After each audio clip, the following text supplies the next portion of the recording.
ദൈവനാമം മഹത്വപ്പെടുമാറാകട്ടെ.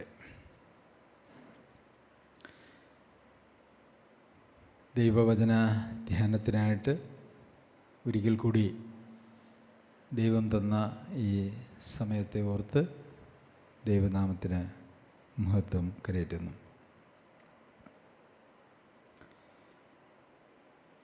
ഓരോ ദൈവവചന കേൾവിയിലൂടെയും ദൈവം നമ്മെക്കുറിച്ച് ആഗ്രഹിക്കുന്നതും കേൾവിയുടെ ലക്ഷ്യമായി നമ്മുടെ ജീവിതത്തിൽ ഉണ്ടാകേണ്ടതായ മനോഭാവവും യഥാർത്ഥത്തിൽ നമ്മളെല്ലാവരും ആ വചനം കേട്ട് അത് നമ്മളുടെ വിശ്വാസമായി പരിണമിച്ച് നാം ഫലം കായ്ക്കുന്നവരായി, അതിനെക്കുറിച്ച് പൗലോസ് അപ്പോസ്തലൻ്റെ ഭാഷയിൽ പറഞ്ഞാൽ നീതിഫലം നിറഞ്ഞവരായി തീരണം എന്നുള്ളതാണ്.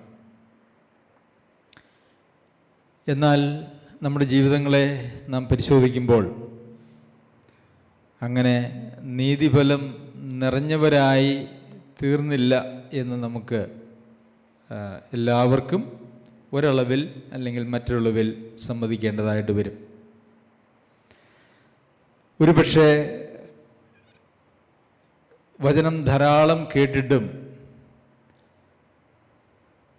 അത് യാതൊരു വക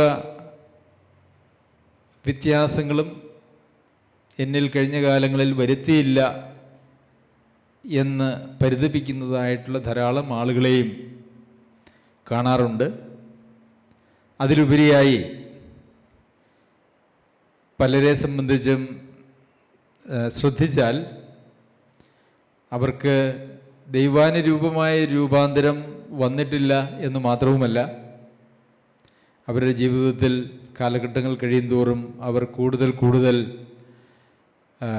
വഷളന്മാരായി തീരുന്നതും ക്രിസ്തീയ ലോകത്ത് ഇന്ന് വളരെ നമുക്ക് കാണുവാനായിട്ട് സാധിക്കും. എന്തുകൊണ്ടാണ് ഇങ്ങനെ സംഭവിക്കുന്നത് എന്നുള്ളതാണ് നമുക്ക് ഇന്ന് പരിശോധിക്കുവാനായിട്ട് ഉള്ളത്. നമുക്ക് യെശയ്യാവിൻ്റെ പുസ്തകം 6-ാമത്തെ അധ്യായത്തിലേക്ക് വരാം. അതിൻ്റെ 9 മുതലുള്ള വാക്യങ്ങൾ നാം വായിക്കുമ്പോൾ, അപ്പോൾ അവൻ അരുളി ചെയ്തത്, നീ ചെന്ന് ഈ ജനത്തോട് പറയേണ്ടത്, നിങ്ങൾ കേട്ടുകൊണ്ടിട്ടും തിരിച്ചറിയുകയില്ല, നിങ്ങൾ കണ്ടുകൊണ്ടിട്ടും ഗ്രഹിക്കുകയുമില്ല. ഈ ജനം കണ്ണുകൊണ്ട് കാണുകയോ ചെവി കൊണ്ട് കേൾക്കുകയോ ഹൃദയം കൊണ്ട് ഗ്രഹിക്കുകയോ മനസ്സ് തിരിഞ്ഞ് സൗഖ്യം പ്രാപിക്കുകയോ ചെയ്യാതെ ഇരിക്കേണ്ടതിന് നീ അവരുടെ ഹൃദയം തടിപ്പിക്കുകയും അവരുടെ ചെവി മന്ദമാക്കുകയും അവരുടെ കണ്ണ് അടച്ചു കളയുകയും ചെയ്യുക. കർത്താവെ, എത്രത്തോളം എന്ന് ഞാൻ ചോദിച്ചതിന് അവൻ, പട്ടണങ്ങൾ നിവാസികളില്ലാതെയും വീടുകൾ ആളില്ലാതെയും ശൂന്യമായി ദേശം തീരെ പാഴായി പോവുകയും യഹോവ മനുഷ്യരെ ദൂരത്തകറ്റിയിട്ട് ദേശത്തിൻ്റെ നടുവിൽ വലിയൊരു നിർജ്ജന പ്രദേശമുണ്ടാകുകയും ചെയ്യുവോളം തന്നെ എന്നുത്തരം പറഞ്ഞു. 13-ാമത്തെ വാക്യം, അതിൽ ഒരു ദശാംശമെങ്കിലും ശേഷിച്ചാൽ അത് വീണ്ടും നാശത്തിന് ഇരയായിത്തീരും. എങ്കിലും കരിമരവും കരുവേലകവും വെട്ടിയിട്ടാൽ അവയുടെ കുറ്റി ശേഷിച്ചിരിക്കുന്നത് പോലെ വിശുദ്ധ സന്തതി ഒരു കുറ്റിയായി ശേഷിക്കും.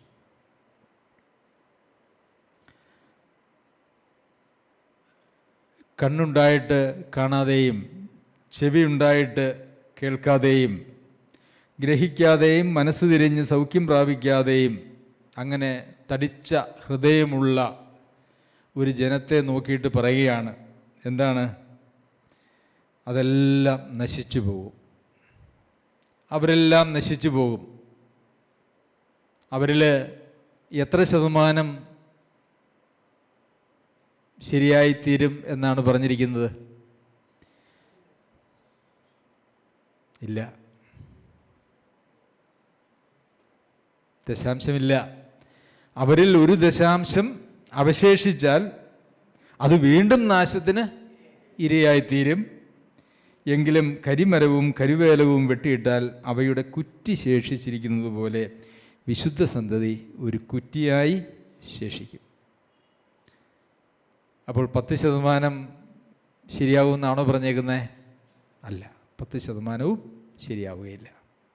ഒരു കുറ്റി, ഒരു വലിയ മരത്തെ ഒന്ന് സങ്കല്പിച്ച് നോക്കുക. ആ മരം വെട്ടിയിട്ടാൽ അതിൻ്റെ പ്രധാന തടിയും അതിൻ്റെ ശിഖരങ്ങളും എല്ലാം കൂടി എത്രയോ ഒരു വലിയ മരം എന്ന് പറഞ്ഞു കഴിഞ്ഞാൽ അത് ഒരു ലോഡോ ഒക്കെ വരാൻ സാധ്യതയുണ്ട്. എന്നാൽ അതിൻ്റെ ഒരു കുറ്റി ആ വലിയ മരത്തിൻ്റെ മുഴുവൻ ശിഖരങ്ങളും തണ്ടുകളും തടികളുമൊക്കെ വെച്ച് നോക്കുമ്പോൾ അതിൻ്റെ ഒരു കുറ്റി എന്ന് പറയുന്നത് വളരെ നിസ്സാരമാണ്. പ്രിയമുള്ളവരെ, ദൈവവചനം കേട്ട് അത് ഗ്രഹിച്ച് മനസ്സ് തിരിഞ്ഞ് മാനസാന്തരപ്പെട്ട് ദൈവത്തിന് വേണ്ടി ജീവിക്കുന്ന ആളുകളുടെ എണ്ണം എന്ന് പറയുന്നത് അത്രത്തോളം കുറവാണ് എന്ന് യെശയ്യാ പ്രവാചകൻ കർത്താവിൻ്റെ ജനനത്തിന് 700 വർഷങ്ങൾക്ക് മുമ്പ് പറഞ്ഞിരുന്നു. ഇതേ കാര്യമാണ് നമുക്ക് മത്തായി എഴുതിയ സുവിശേഷം 13-ാം അധ്യായത്തിലേക്ക് വരുമ്പോൾ വിതക്കാരൻ്റെ ഉപമയിലൂടെ കർത്താവ് വെളിവാക്കിയിരിക്കുന്നത്. അപ്പോൾ നമുക്ക് മത്തായി എഴുതിയ സുവിശേഷം 13-ാം അധ്യായത്തിലേക്ക് വരാം. വിതക്കാരൻ്റെ ഉപമ എന്ന് പറഞ്ഞത് ക്രിസ്തീയ ലോകത്ത് വളരെ എല്ലാവർക്കും പരിചിതമായതും ധാരാളം സന്ദേശങ്ങൾ ഈ വേദഭാഗത്തെ അടിസ്ഥാനമാക്കി നാം ഇതിനു മുമ്പ് തന്നെ പല ഭാഗത്തു നിന്നും ഈ ഒരു സഭയുടെ പശ്ചാത്തലത്തിലും നാം കേട്ടിട്ടുള്ളതാണ്. എങ്കിലും അത് ഒന്നുകൂടെ വായിക്കുകയും ധ്യാനിക്കുകയും ചെയ്യേണ്ടത് ആവശ്യമാണ് എന്ന് ഞാൻ വിചാരിക്കുന്നു. വിതക്കാരൻ്റെ ഉപമ അത് കർത്താവ് പറഞ്ഞു. 3-ാമത്തെ വാക്യം മുതൽ 8-ാമത്തെ വാക്യം വരെ ആ ഉപമയായിരുന്നു. അതിനുശേഷം 9-ാമത്തെ വാക്യത്തിൽ കർത്താവ് പറയുന്ന ഒരു വാക്കുണ്ട്. എന്താണ്? ചെവിയുള്ളവൻ കേൾക്കട്ടെ. അവിടെ ചെവിയില്ലാത്ത ആരെങ്കിലും വന്ന് കർത്താവിൻ്റെ പ്രസംഗം കേൾക്കാനായിട്ട് അവിടെ നിന്നു എന്നൊന്നും അതിന് ഒരർത്ഥവുമില്ല.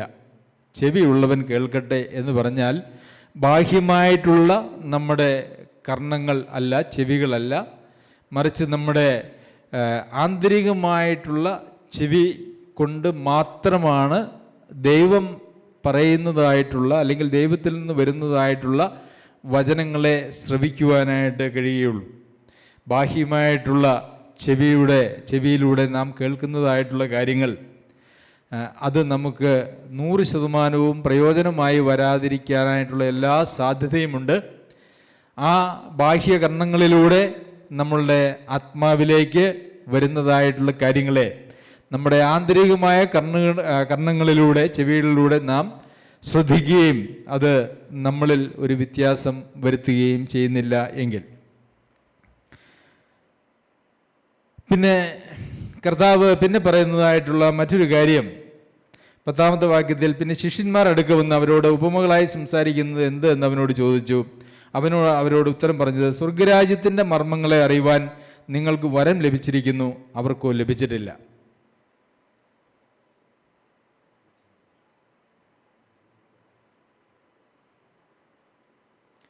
സുനി സൗരിയുടെ മാതാവ് മരണപ്പെട്ടു. അതുകൊണ്ട് ബാബു അങ്ങോട്ട് പോവുകയാണ്.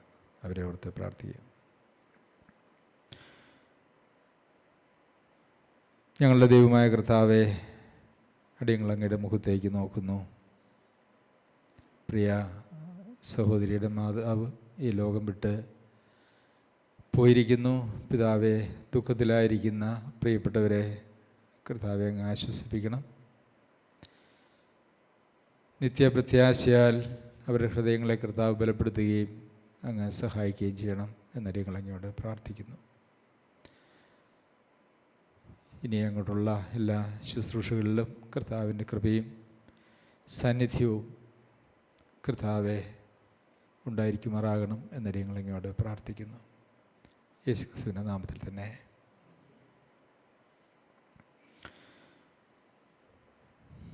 അപ്പോൾ സ്വർഗരാജ്യത്തിൻ്റെ മർമ്മങ്ങളെ അറിയുവാൻ നിങ്ങൾക്ക് വരം ലഭിച്ചിരിക്കുന്നു, അവർക്കോ വരം ലഭിച്ചിട്ടില്ല. അതായത് വരം ലഭിച്ചവർക്ക് മാത്രമേ സ്വർഗരാജ്യത്തിൻ്റെ മർമ്മങ്ങളെ അറിയുവാനായിട്ട് കഴിയുകയുള്ളൂ.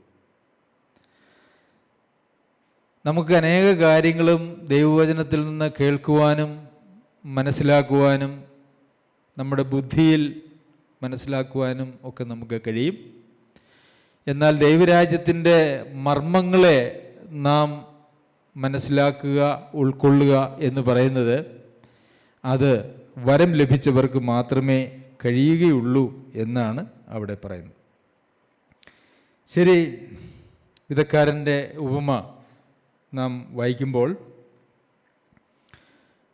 അവിടെ ആദ്യത്തെ വിഭാഗം എന്ന് പറയുന്നത് വിതയ്ക്കുന്നവൻ വിതയ്പ്പാൻ പുറപ്പെട്ടു. വിതയ്ക്കുമ്പോൾ ചിലത് വഴിയരികെ വീണു, പറവകൾ വന്ന് അത് തിന്നുകളഞ്ഞു. അപ്പോൾ വചനം അങ്ങനെ വിതയ്ക്കുകയാണ്. വിതയ്ക്കുമ്പോൾ കുറേ എവിടെ വീണു? വഴിയരികെ വീണു. ഈ നെൽവയലുകളൊക്കെ വിതയ്ക്കുന്നത് നിങ്ങൾ കണ്ടിട്ടുണ്ടെങ്കിൽ നമുക്കറിയാം, വിതയ്ക്കുമ്പോൾ ഒരല്പം നെൽമണികളൊക്കെ അതിൻ്റെ വരമ്പിലും പുറത്തേക്കുമൊക്കെ പോകും. അങ്ങനെ പോകുന്നതായിട്ടുള്ള വിത്തുകൾ സാധാരണ പക്ഷികൾ അങ്ങനെ നോക്കിയിരുന്നത് പെറുക്കി തിന്നുന്നതാണ് നമുക്ക് കാണാനായിട്ട് സാധിക്കുന്നത്. പക്ഷികളത് പെറുക്കി തിന്നും. എന്നാൽ വയലിൽ വിതച്ചതായിട്ടുള്ള വിത്ത് പക്ഷികൾ പെറുക്കി തിന്നാതിരിക്കാനായിട്ട് എന്ത് ചെയ്യും? വെള്ളം നിറയ്ക്കും, അല്ലേ? വയൽ കൃഷി ചെയ്തിട്ടുള്ളവർക്ക്, അത് കണ്ടിട്ടുള്ളവർക്ക് അതറിയാം. വെള്ളം നിറയ്ക്കും. അതുകൊണ്ട് വയലിൽ വിതയ്ക്കപ്പെട്ടതായ വിത്ത് പക്ഷികൾക്ക് ലഭിക്കുകയില്ല. അപ്പോൾ അതെന്താണ് എന്നുള്ളതായ വ്യാഖ്യാനം നമുക്ക് തുടർന്നുള്ള വാക്യങ്ങളിൽ കാണുവാനായിട്ട് കഴിയും. 19 മുതലുള്ള വാക്യങ്ങളിൽ, ഒരുത്തൻ രാജ്യത്തിൻ്റെ വചനം കേട്ടിട്ട് ഗ്രഹിക്കാഞ്ഞാൽ ദുഷ്ടൻ വന്ന് അവൻ്റെ ഹൃദയത്തിൽ വിതയ്ക്കപ്പെട്ടത് എടുത്തു കളയുന്നു. അപ്പോൾ എന്തുകൊണ്ടാണ് വഴിയരികെ വീണ വിത്ത് പോലെ പക്ഷികൾ അത് എടുത്ത് കൊണ്ടുപോകുന്നു എന്ന് പറയുന്നത് എന്തുകൊണ്ടാണ്?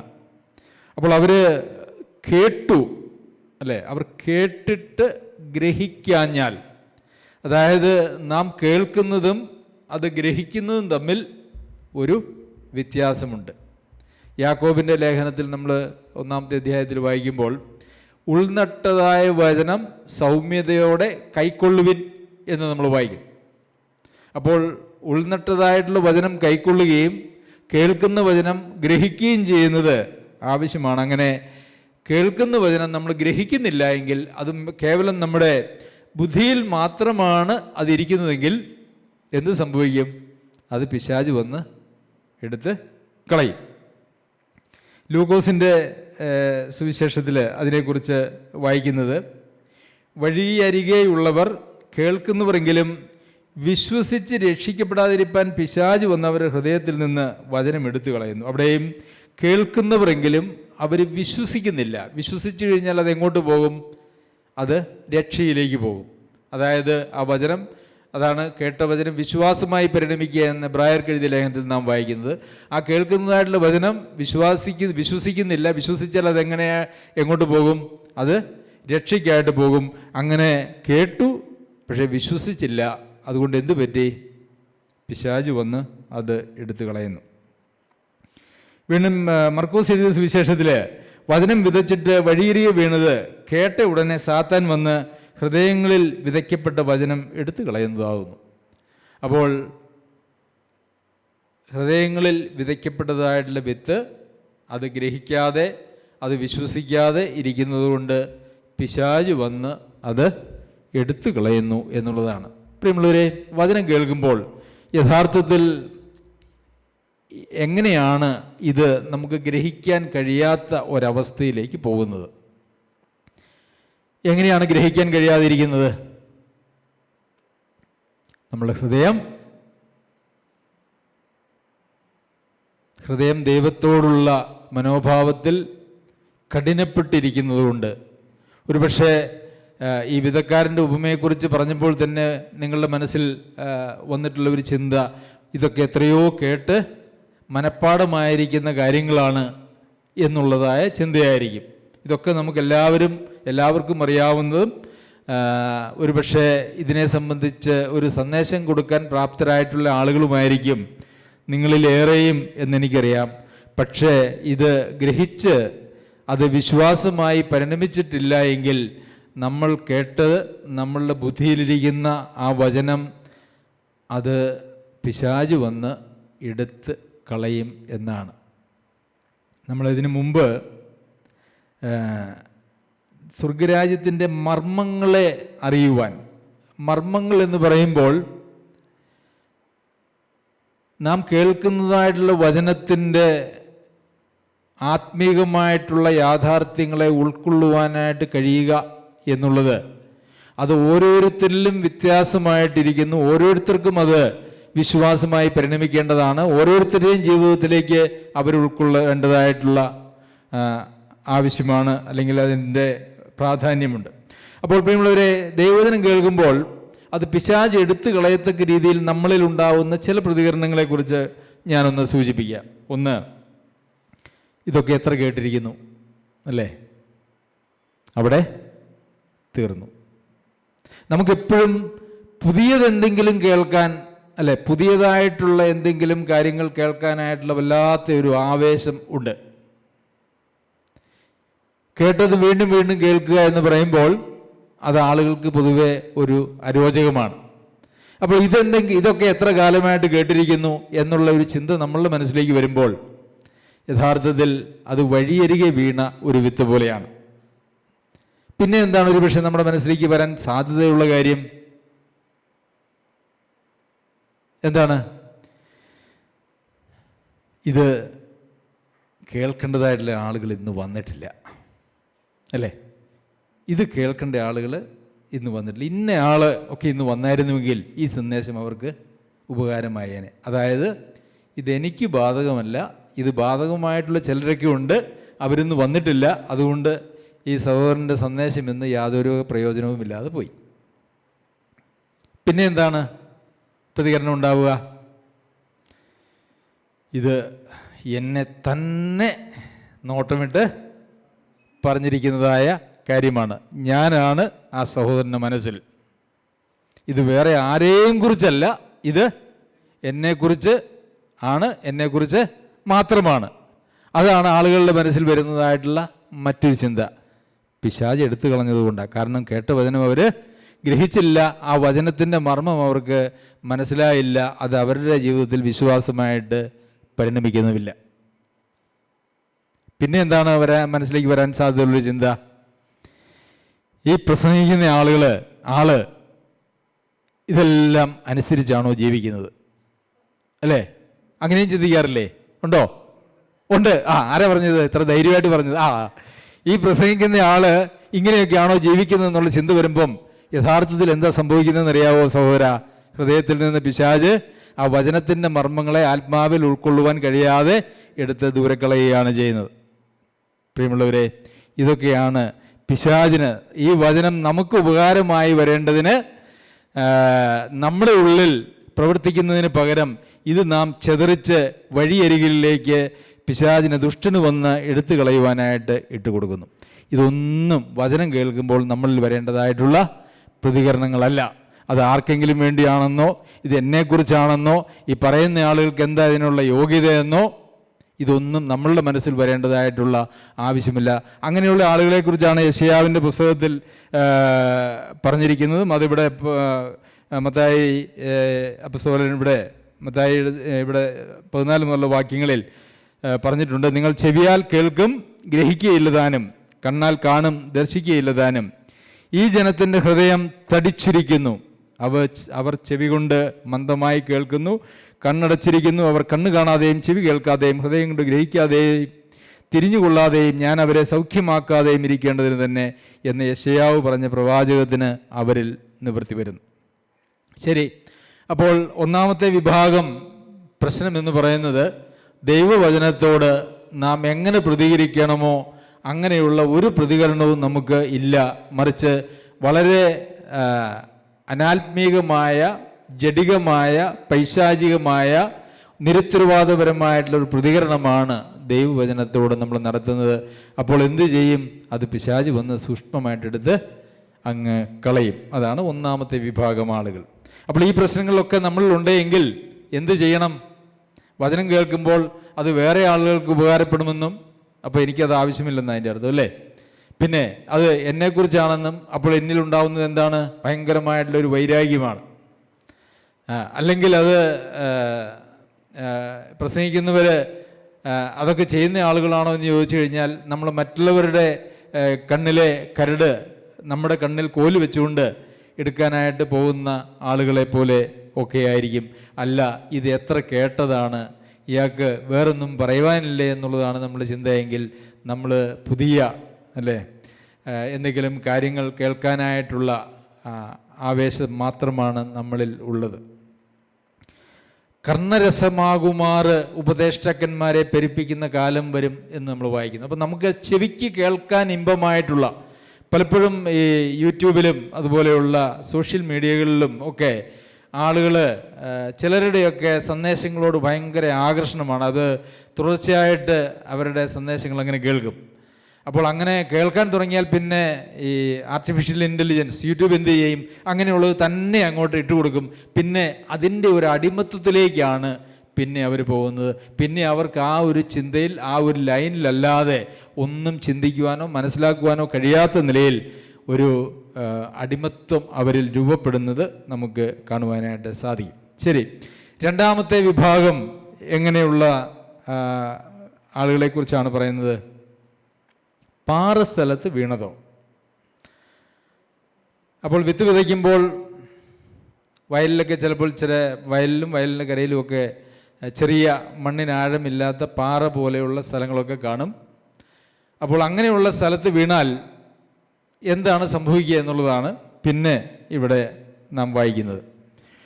ഒരുത്തൻ വചനം കേട്ടിട്ട് ഉടനെ സന്തോഷത്തോടെ കൈക്കൊള്ളുന്നു അല്ലേ? അത് 3 സുവിശേഷങ്ങളിലും ഈ വാക്ക് പ്രത്യേകം എടുത്തു പറഞ്ഞിട്ടുണ്ട്.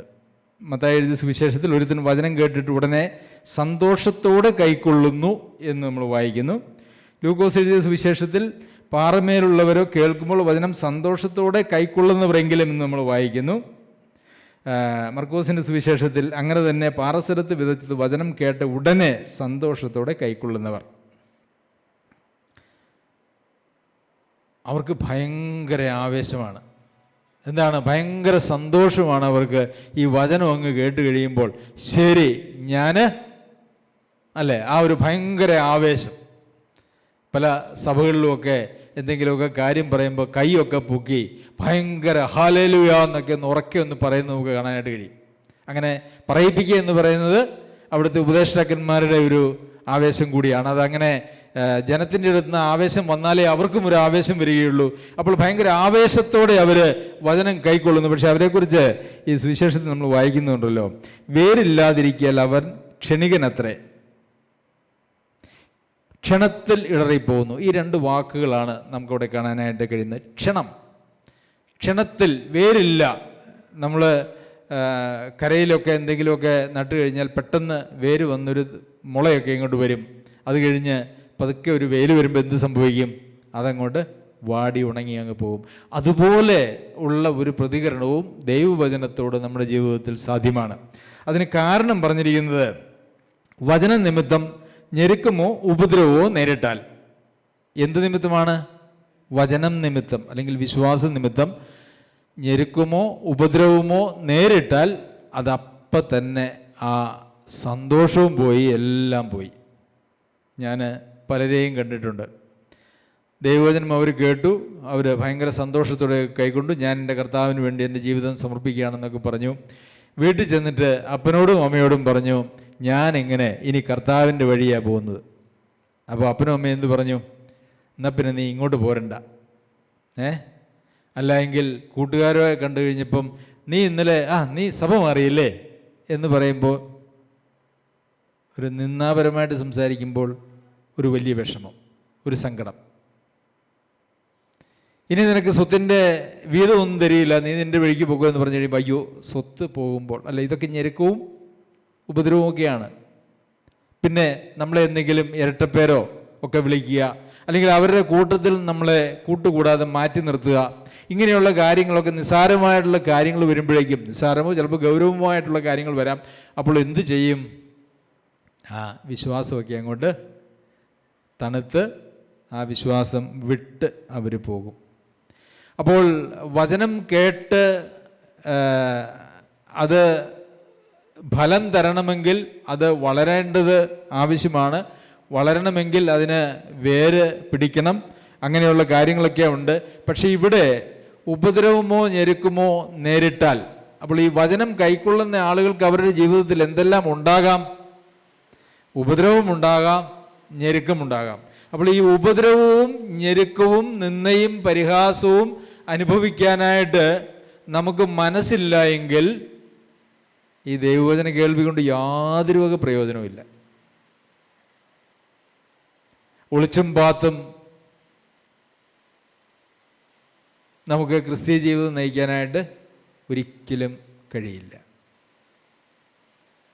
നാം വചനം കേട്ട് കർത്താവിൻ്റെ സന്നിധിയിലേക്ക് നാം വരുമ്പോൾ നമ്മെ തന്നെ ഉപദ്രവത്തിനും കഷ്ടതയ്ക്കും പീഡനത്തിനും നിന്ദയ്ക്കും പരിഹാസത്തിനുമായിട്ട് നമ്മെ ഏൽപ്പിച്ചു കൊടുക്കുക എന്നുള്ളതാണ് യഥാർത്ഥത്തിൽ നമ്മുടെ ജീവിതത്തിൽ സംഭവിക്കേണ്ടത്.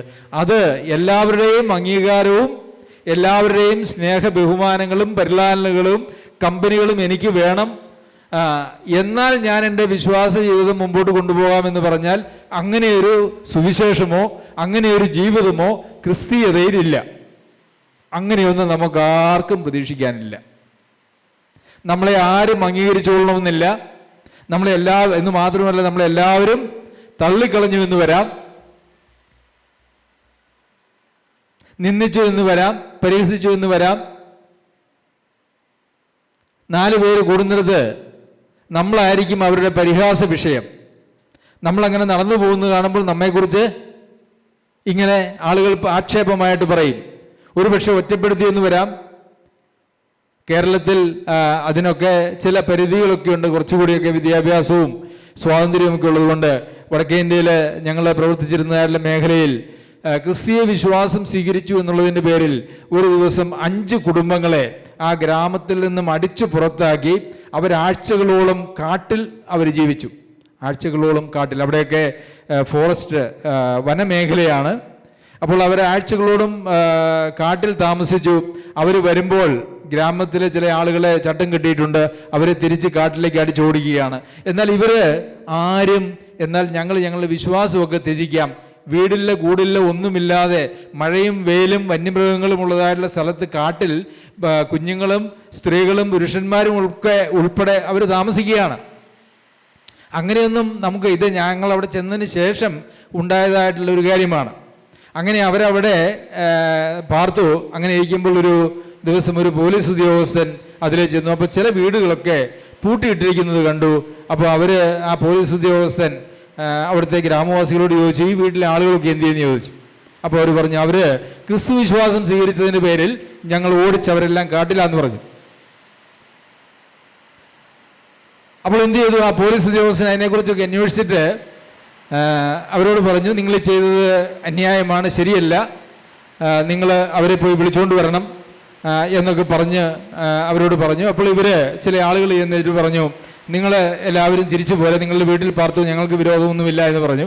അപ്പോൾ അവർ പറഞ്ഞു, ഗ്രാമം ഒന്നാകെ ഞങ്ങളുടെ അടുക്കൽ വന്ന് ഞങ്ങളോട് ആവശ്യപ്പെട്ടാലേ ഞങ്ങൾ വരികയുള്ളൂ. കാരണം ഇതിൽ എന്തെങ്കിലും ചതിയുണ്ടോയെന്നോ അല്ലെങ്കിൽ എല്ലാവരും ഇത് അംഗീകരിക്കുന്നുണ്ടോ എന്നുള്ളതൊക്കെ അവരുടെ ഭയമായിരുന്നിരിക്കണം. എന്തായാലും ആ ഗ്രാമത്തിലെ കുഞ്ഞുകുട്ടി ആബാലവൃദ്ധം ആ കാട്ടിൽ പോയി അവരെ ഗ്രാമത്തിലേക്ക് കൂട്ടിക്കൊണ്ടുവന്നു. പ്രിയമുള്ളവരെ, നമ്മളൊക്കെ അനുഭവിക്കുന്ന കഷ്ടത, ഞെരുക്കമെന്നൊക്കെ പറയുന്നത് ഇതൊക്കെ വെച്ച് നോക്കുമ്പോൾ എത്രയോ നിസ്സാരമാണ്.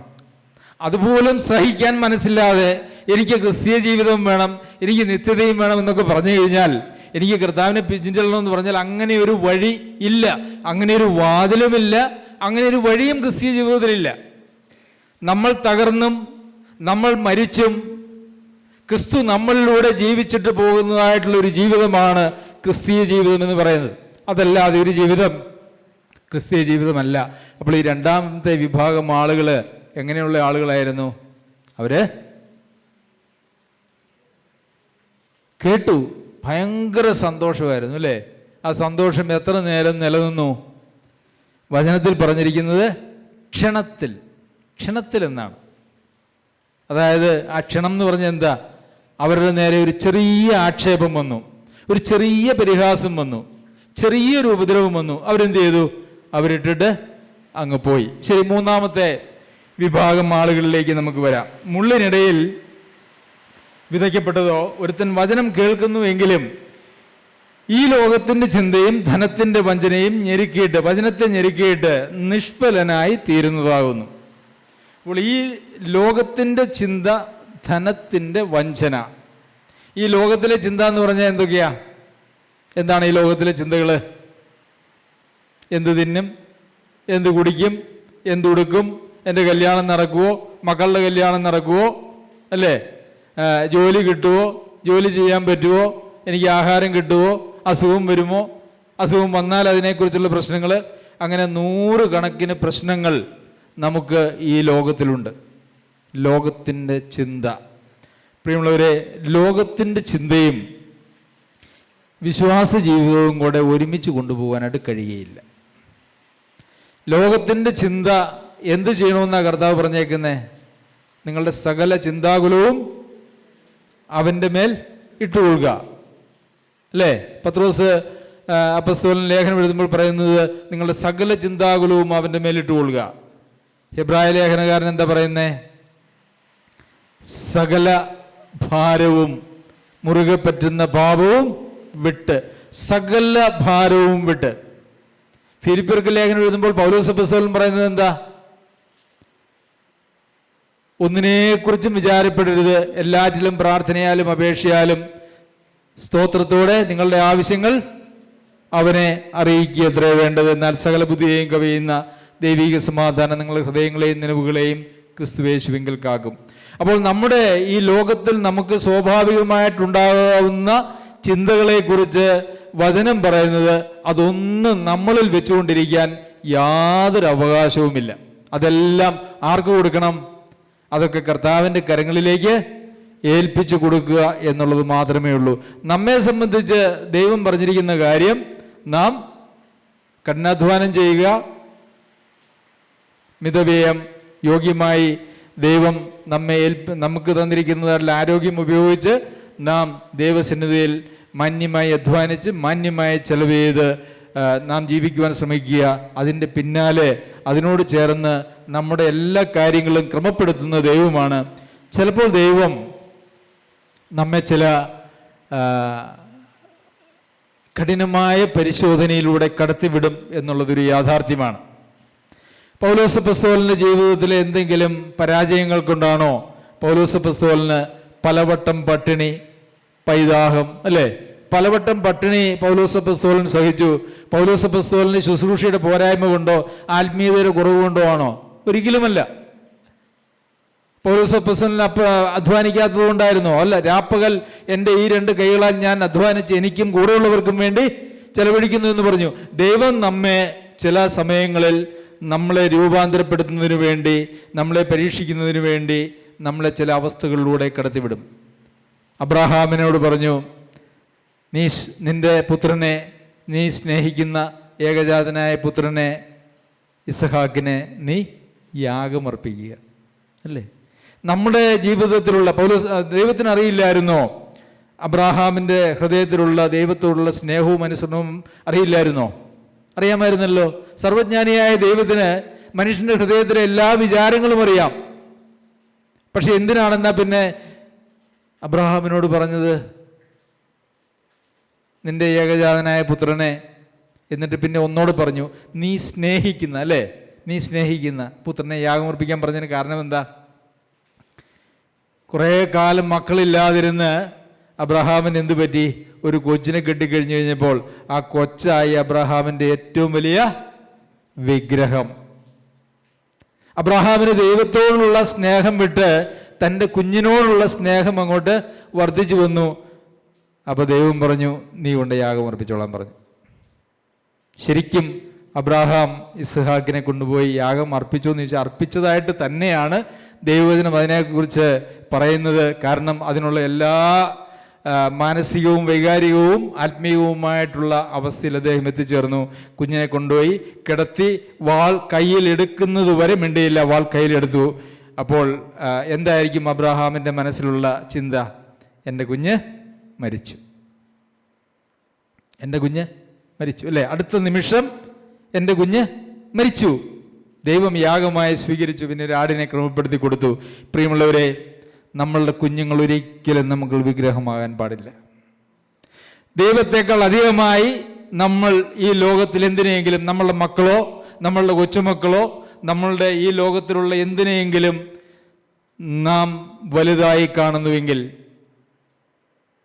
ഈ കർത്താവിനെ പിൻചെല്ലാനായിട്ട് നമുക്ക് സാധിക്കുകയില്ല. ദൈവം നമ്മളെ കഠിനമായ അവസ്ഥയിലൂടെ നമ്മളെ ക്രമപ്പെടുത്തുന്നതിന് വേണ്ടി ദൈവം കടത്തിവിടും. അതാണ് ക്രിസ്തീയ ജീവിതത്തിൻ്റെ പ്രമാണം എന്ന് പറയുന്നത്, വഴി എന്ന് പറയുന്നത് അതാണല്ലേ. ഇടുക്കമുള്ള ഒരു വാതിലിലൂടെ കടന്ന് ഞെരുക്കമുള്ള ഒരു വഴിയിലൂടെ നമ്മുടെ വഴിയെ വിശാലമാക്കി തരുന്നതായിട്ടുള്ള ഒരു സന്ദേശങ്ങൾ നിങ്ങൾ കേൾക്കരുത്. അങ്ങനെ ഒരു പ്രമാണം ദൈവവചനത്തിലില്ല. ഞെരുക്കമുള്ള വഴിയിലൂടെ നമ്മളെ കൊണ്ടുപോയി നിത്യതയിലെത്തിക്കുക. നിത്യതയിലേക്കുള്ള വഴി എന്ന് പറയുന്നത് അങ്ങനെ ഞെരുക്കമുള്ള ഒരു വഴിയാണ്.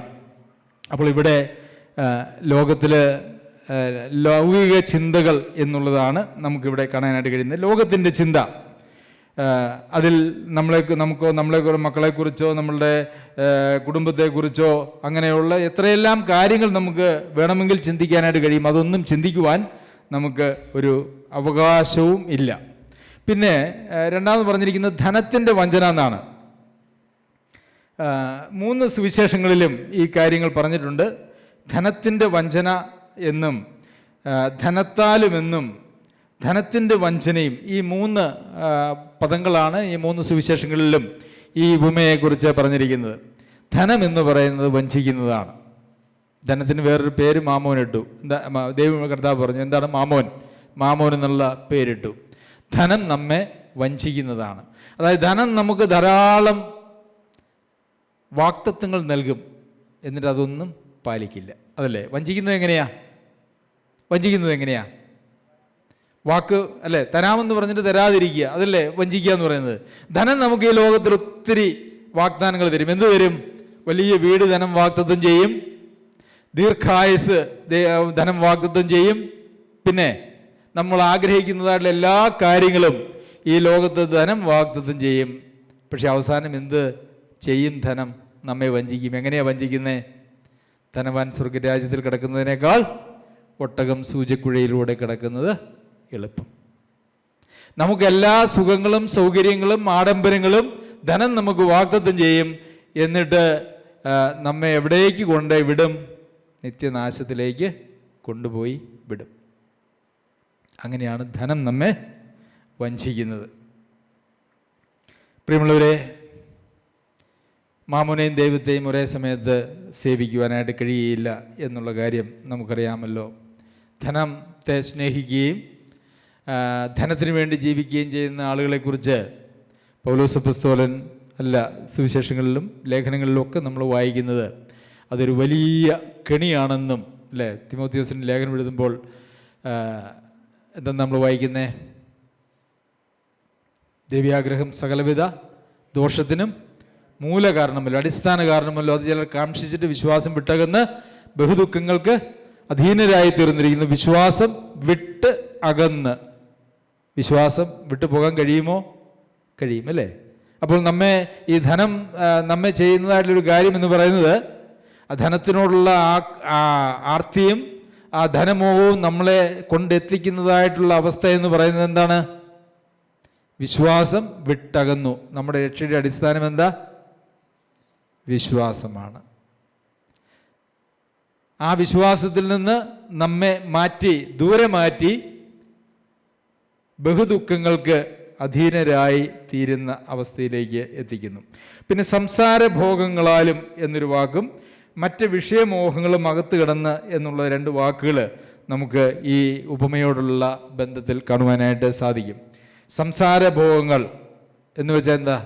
എപ്പോഴും അർത്ഥമില്ലാതെ അങ്ങനെ സംസാരിച്ചുകൊണ്ടേ ഇരിക്കുന്നതായ പ്രവണത എന്ന് നമുക്കതിനെക്കുറിച്ച് കാണാം. മറ്റ് വിഷയമോഹങ്ങൾ, അതായത് ഈ ലോകത്തിലുള്ള മോഹങ്ങളിലും ഈ ലോകത്തിലുള്ള താല്പര്യങ്ങളിലും ഈ ലോകത്തെ സംബന്ധിക്കുന്നതായുള്ള ഭയത്തിലും ജീവിക്കുന്ന ആർക്കും ക്രിസ്തീയ ജീവിതം എന്ന് പറയുന്നത് ഒരിക്കലും സാധ്യമാകുന്ന ഒരു ജീവിതമല്ല.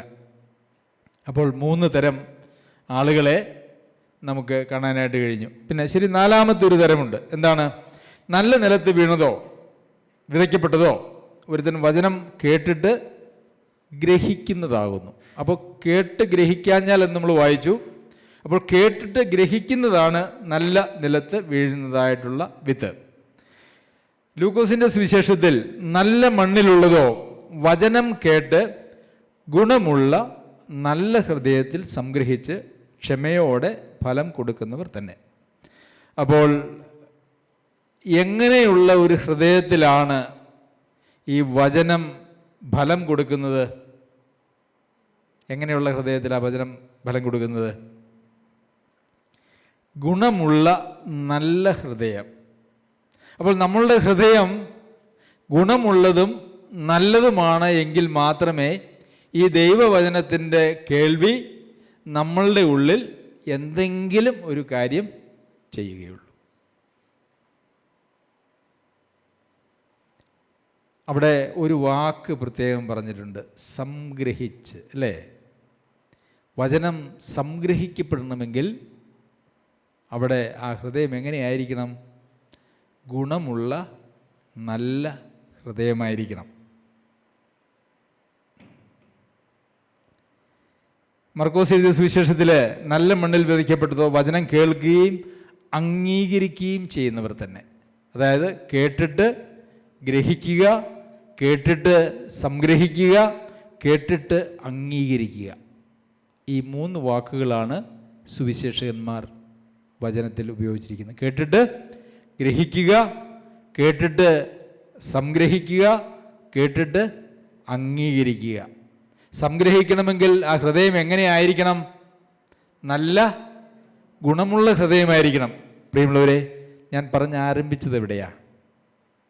എന്തുകൊണ്ടാണ് ദൈവവചനം നമ്മളിൽ യാതൊരു വക വ്യത്യാസവും വരുത്താതെ 50 വർഷം മുമ്പും 40 വർഷം മുമ്പും 30 വർഷം മുമ്പും 10 വർഷം മുമ്പും 5 വർഷം മുമ്പും 2024 നാം എങ്ങനെയായിരുന്നോ അങ്ങനെ തന്നെ തുടരുകയോ അതല്ല എങ്കിൽ അതിനേക്കാൾ മോശമായിട്ട് നാം പോവുകയോ ചെയ്തിട്ടുണ്ടെങ്കിൽ, അല്ലെങ്കിൽ ക്രിസ്തീയ ലോകത്ത് അങ്ങനെ സംഭവിക്കുന്നുണ്ടെങ്കിൽ അതിൻ്റെ കാരണങ്ങളൊക്കെ ഇപ്രകാരമാണ്.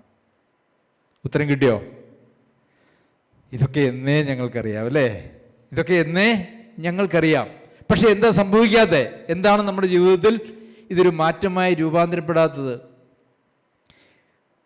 കർത്താവിൻ്റെ പിന്നാലെ ഇറങ്ങി തിരിച്ചിട്ട് കഷ്ടം സഹിക്കാൻ മനസ്സില്ലാത്തവൻ നേരെ വിട്ടുകൊള്ളുക. കർത്താവിന് അങ്ങനെ ഒരാളെ വേണ്ട.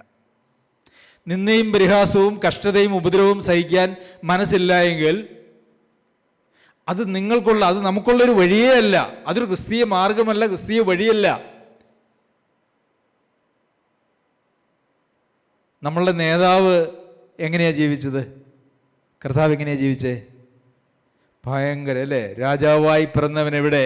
കൊട്ടാരത്തിൽ വലിയൊരു പട്ടാളത്തിൻ്റെ സംരക്ഷണയിൽ. അങ്ങനെ യാത്ര പോകുമ്പോൾ ഒരു പറ്റം സെക്യൂരിറ്റിക്കാരുടെ നടുവിൽ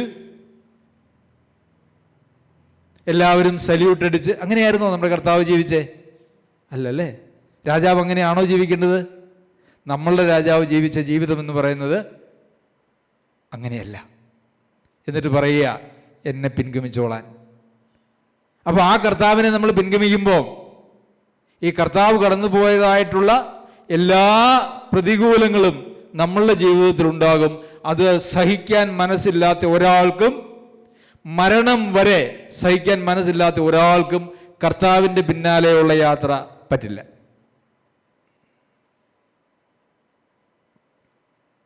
പിന്നെ എന്താണ്?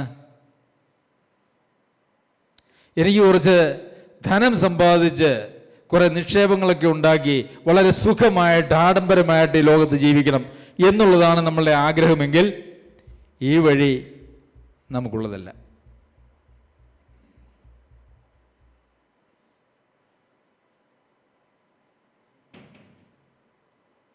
അതുപോലെ ഈ ലോകത്തിലെ എല്ലാ ചിന്തകളും നമ്മുടെ കുടുംബജീവിതത്തെക്കുറിച്ചോ അങ്ങനെയുള്ള നമ്മുടെ ഈ ലോകത്തിലെ എല്ലാ ഈ ലോകത്തിൻ്റെ എല്ലാ കാര്യങ്ങളെക്കുറിച്ചും നാം എപ്പോഴും ആ ഭാരവും ചുമന്നാണ് നാം ജീവിക്കുന്നതെങ്കിൽ ഈ ക്രിസ്തീയ ജീവിതം നമുക്കുള്ളതല്ല. ഭാരങ്ങളെ ഒഴിവാക്കി, ചിന്താകുലങ്ങളെ ഒഴിവാക്കി, കർത്താവിൽ ആശ്രയിച്ച് കർത്താവ് നടത്തുന്ന വഴി ഏതാണെങ്കിലും അതിലേ നടക്കാൻ തയ്യാറുള്ള ഒരാൾക്ക് മാത്രമാണ് ഈ ക്രിസ്തീയ ജീവിതം എന്ന് പറയുന്നത് വെച്ചിരിക്കുന്നത്. നമ്മളുടേതായ ഒരു വഴി ഉണ്ടാക്കി ആ വഴിയെ സഞ്ചരിക്കുന്ന ഒരു ജീവിതമല്ല. നമ്മൾ പലപ്പോഴും അങ്ങനെയാണ് അല്ലേ? ഇന്ന് വിശ്വാസികൾ എന്ന് പറയുന്ന ആളുകൾ നമ്മൾ കർത്താവ് വെച്ചിരിക്കുന്നതായിട്ടുള്ള ആ ഞെരുക്കമുള്ള വഴിയൊക്കെ അങ്ങ് മാറ്റി വെച്ചിട്ട് നമ്മളുടേതായിട്ടുള്ള ഒരു വഴി അങ്ങ് വെട്ടും അല്ലേ? ഞാൻ ഇങ്ങനെയൊക്കെ ചെയ്താലേ, ഇങ്ങനെയൊക്കെ ജീവിച്ചാലേ എനിക്ക് കഴിയുകയുള്ളൂ, എനിക്ക് സാധിക്കുകയുള്ളൂ, അതുകൊണ്ട് ഞാൻ എൻ്റെ വഴിയെ പോകും. എൻ്റെ വഴിയെ പോകുന്നതായിട്ടുള്ള ഒരു ജീവിതം കർത്താവിൻ്റെ പിന്നാലെ പോകുന്ന ഒരു ജീവിതമല്ല. അത് കർത്താവ് വെച്ചിരിക്കുന്ന വഴിയല്ല. അതൊരു വിശാലമായിട്ടുള്ള വഴി അങ്ങനെ കിടപ്പുണ്ട്. എങ്ങനെ വേണേലും യാത്ര ചെയ്യാനായിട്ട് വളരെ വീതിയുള്ള വിശാലമായിട്ടുള്ളൊരു വഴിയുണ്ട്. ആ വഴിയെ പോകുന്ന ആളുകൾക്ക് ആർക്കും അത് കർത്താവിങ്കിലേക്കല്ല, നിത്യജീവങ്കിലേക്കുമല്ല. അവിടെ എവിടെയെങ്കിലും കഷ്ടതയുടെയും നഗ്നതയുടെയും പീഡനത്തിൻ്റെയും വിശപ്പിൻ്റെയും വഴികൾ അതിൽ എവിടെയെങ്കിലും ഉണ്ടോ എന്ന് നോക്കി ആ വഴിയെ പോകുന്ന പോക്കാണ് ക്രിസ്തീയ ജീവിതം എന്ന് പറയുന്നത്.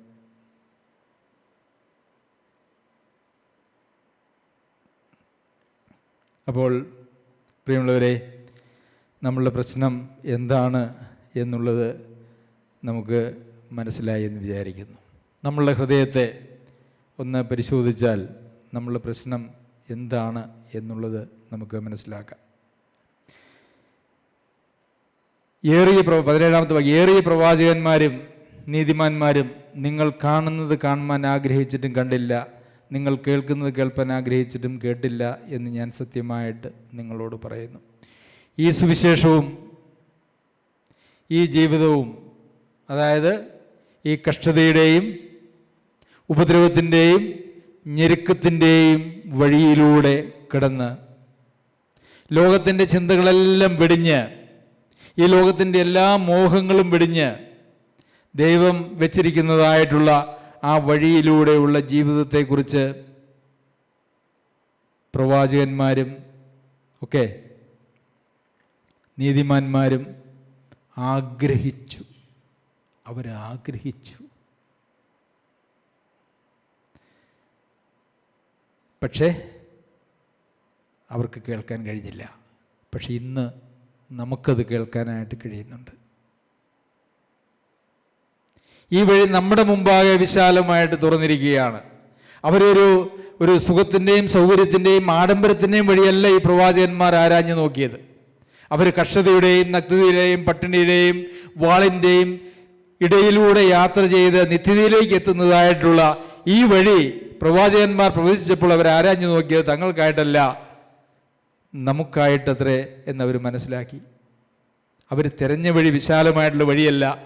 അവർക്ക് തന്നെ ഒരു വഴി വെട്ടുകയായിരുന്നില്ല, മറിച്ച് കർത്താവ് വെട്ടിയതായിട്ടുള്ള വഴിയിലൂടെ, ആ ഞെരുക്കമുള്ള വഴിയിലൂടെ ഒന്ന് പോകാനായിട്ട് അവരാഗ്രഹിച്ചു. അതൊന്ന് കാണാനായിട്ടും അതൊന്ന് കേൾക്കാനായിട്ടും അവരാഗ്രഹിച്ചു. പക്ഷേ അത് അവർക്കായിട്ടല്ല, നമുക്കായിട്ട് ആയിരുന്നു എന്നവർക്ക് മനസ്സിലായി.